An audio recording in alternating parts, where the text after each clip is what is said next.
Bueno, conocí a mi padre recién a los 12 años, digamos, tenía un vínculo muy bueno de padre e hijo. Comencé a estudiar en la universidad, mi papá se hizo cargo de mis estudios. Comencé primero en Córdoba, después terminé acá en la Universidad de Salta, en la época del proceso militar. ¿Por qué te conoció su papá recién a los 12 años? Mi papá se presentó un día cualquiera en la casa de mi madre. Bueno, no sé el motivo por cual llegó él, pero se presentó y me dijo que era mi papá. Y mi madre había confirmado la presencia de mi padre y comenzó un vínculo sentimental entre papá y yo. ¿Y él quiso estudiar y usted fue? Sí, nosotros siempre nos visitamos los fines de semana y hasta que llegó mi edad de ir a la universidad, me mandó a estudiar en la Universidad de Córdoba, después terminé en la Universidad de Salta y bueno, continuo yo con mi tarea profesional y mi vínculo con mi papá siempre fue bueno. Una relación de padre e hijo normal. Normal, es más, fue muy afectivo porque soy papá de 6 hijos y él es el abuelo de estos 6 hijos y ha participado de los bautismos de varios de ellos. Sin embargo, usted no fue reconocido por su papá. No fue reconocido en su momento, ya grande me había propuesto el cambio de apellido, me pareció que no era conveniente porque ya estaba trabajando yo y mi título era universitario, me parecía que ya había implementado una actividad pública, la cual no podía volver para atrás. ¿Y en esa relación con su padre normal, qué sucedió después? Bueno, después me he enterado que él se había casado con una señora Benita Velarde y cuando yo le pregunté a mi papá si era todo como ha visto estas cosas y él decía que seguía soltero. Entonces me dejó desconcertado. Mi papá ya venía con problemas de salud porque tenía ACV y poco se le podía creer las cosas que él decía. Y bueno, pero también descubro que la señora Benita Velarde, durante la etapa sentimental de mi papá, la señora tenía esquizofrenia crónica, hasta que en el momento de... ¿Ella tenía curadora? Tenía curadora ella, que era la propia hermana, que de apellido Velarde también, y tenía mucha amistad con los abogados Casabel Espelta y Tanú.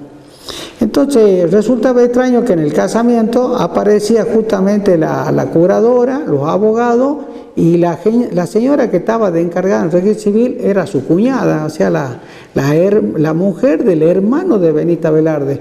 Y todo era una confusión medio sospechosa de que se trataba de un casamiento fraudulento.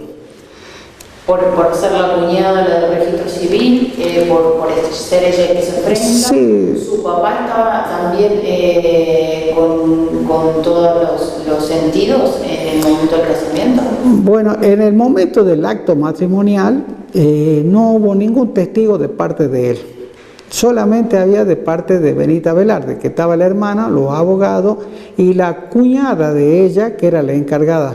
Los familiares de mi papá se presentaron durante el almuerzo y después no sabemos nada, fue un almuerzo corto y se fueron cada uno a su casa. Entonces yo me enteré a los días, no tuve presente yo en el casamiento, que era extraño, fíjese que a mí no me invitaron. Voy a cuestionar a mi papá de qué es lo que había pasado y él me dijo con evasiva, porque estaba en estado alcohólico, mi papá era alcohólico. Y me decía que él seguía soltero, que no se había casado, nada, que era una fiesta nada más. Y descubro los papeles porque él hacía operaciones bancarias y firma como soltero. Inclusive dejó un plazo fijo importante en el banco como soltero y ya era casado. O sea, esto demuestra de que él no estaba consciente de lo que sucedía en ese momento. ¿Después qué pasó con su padre? Bueno, papá muere en el año 2001, el 21 de enero de 2001, los mismos abogados que estuvieron presentes en el casamiento abren el juicio sucesorio 3 días después y bueno, sacan la declaratoria heredera, Benita Velarde, y aparezco yo pidiendo la afiliación de mi padre y la jueza me incorpora como el otro heredero, único hijo de mi papá. ¿Usted tuvo ADN? En 2 oportunidades me hicieron hacer el análisis de ADN. El primero lo habían, Casabela, los abogados habían Rechazado ese análisis, la jueza da lugar y vuelve a someterme de nuevo al análisis de ADN y bueno, y confirma nuevamente de que yo soy hijo legítimo de mi papá, hijo biológico. ¿En ese juicio sucesorio en el que usted fue incorporado, qué es lo que está pidiendo? Bueno, en el juicio sucesorio tuvo muchos incidentes durante más de 10 años. Entre los incidentes era justamente solicitar la administración de bienes de papá. Se trata de un juicio millonario. Mi padre era uno de los dueños de Finca La Vega y él tenía otras propiedades, había sido empresario importante en la agricultura. Y como yo soy hijo reconocido post-mortem, la jueza me ha dado a mí la prioridad de ser administrador de bienes. Y la guerra siempre ha sido contra mi persona. Parece que los abogados, por parte de los Velarde, no querían aceptar que mi padre tenía un hijo. Era yo. ¿Y en este juicio usted pide la nulidad del casamiento? Bueno, yo sospechando de que todo había sido fraudulento, hago el juicio de nulidad del matrimonio y gano en primera instancia el fallo con la doctora Estela Pucci de Cornejo. Y tiempo después apelan los Casabela y va a parar a la Cámara de Apelaciones, donde ellos ganan la apelación con la doctora Eve Sansón. Reclamo ese dictamen, ese fallo, y va a parar a la corte, y en la corte me doy con que estaba el hermano de la doctora Eva Sansón, que se llama Ernesto Sansón, estaba la pareja de ella, que es el doctor Díaz, y Catalano, que tenía un vínculo de amistad muy grande con los Casabela, porque ellos políticamente pertenecen al mismo partido, y sacan el fallo a favor de la Cámara, digamos, a favor de la Cámara de Apelación, y nuevamente voy con queja para reclamar de que es inconstitucional lo que había pasado, y en la queja gano, o sea, le dan lugar a la Corte de Justicia que esa queja era válida. Y cuando vamos a los instrumentos de probatorio, la Corte de Justicia nuevamente le da a favor de la apelación. Hoy estamos con un recurso extraordinario pidiendo que se revea, y yo particularmente pido al señor gobernador que revea todos estos casos de fallos inconstitucionales y que son injustos, son muy injustos. Entonces no podemos siempre perder por motivo antojadizo o por amistad de los abogados con los jueces. ¿Hace cuánto tiempo está con esta causa?